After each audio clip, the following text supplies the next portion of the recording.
এক ডেক ভাত খাওয়ার জন্য এমন কিছু জিনিস আছে আমার সামনে, এই পুরো এক ডেক ভাত আমি একাই শেষ করতে পারবো। আমার সামনে আছে রসুন মরিচ ভর্তা, গলদা চিংড়ি ভর্তা, চুরি শুটকি ভর্তা, কাচকি শুটকি ভর্তা, রুই মাছ ভর্তা, চাপা শুটকি ভর্তা, কালো জিরা ভর্তা, রসুন ভর্তা, লইটা শুটকি ভর্তা, বাদাম ভর্তা, ইলিশ ভর্তা, চিংড়ি ভর্তা, রসুন আলু ভর্তা, পেঁয়াজ ভর্তা, আলু ভর্তা, লোনা ইলিশ ভর্তা, সুরমা ইলিশ ভর্তা। ভাই রে ভাই, মানে চিকেনের ভর্তাও আছে। আমার কাছে মনে হইতেছে যে কোনো কিছুর ভর্তা বানানো সম্ভব। বাঙালিদের টেস্ট বারের সাথে 100% লোভনীয় অ্যাট্রাকটিভ খাবারগুলো সামনে আছে। যেই যে ভর্তাগুলো ভালো লাগছে দেখে সবগুলো নিয়ে নিছি। যেগুলো খাবো শুধু সেগুলোর জন্য আমাকে 10 টাকা করে পে করতাম। জাহাঙ্গীরনগরে আসছি, ভর্তা ছাড়াও কিন্তু মাছ আছে, মুরগি আছে, সবজি আছে, শাক আছে। প্রথম নিওয়ালাটা মুখে দিব।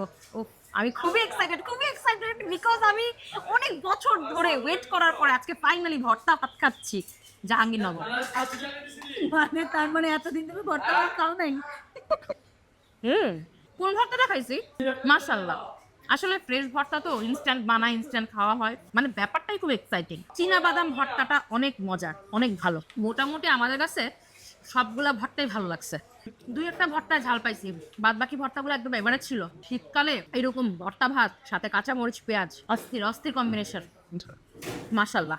শীতের এই মৌসুমে এত সুন্দর একটা পরিবেশে আসবেন, বিশাল বড় পরিবেশ, ঘুরবেন, ঘুরতে ঘুরতে ক্ষুধা লেগে যাবে, আবার খাবেন, আবার ঘুরবেন, আবার খাবেন, এভাবেই চলতে থাকবে। এভাবে করে আপনারাও আমার মতন এক ডেক ভাত খাইতে পারেন। এখন বিদায় নিয়ে নিচ্ছি, কারণ অনেক ঘোরাঘুরি করতে হবে। আল্লাহ হাফেজ।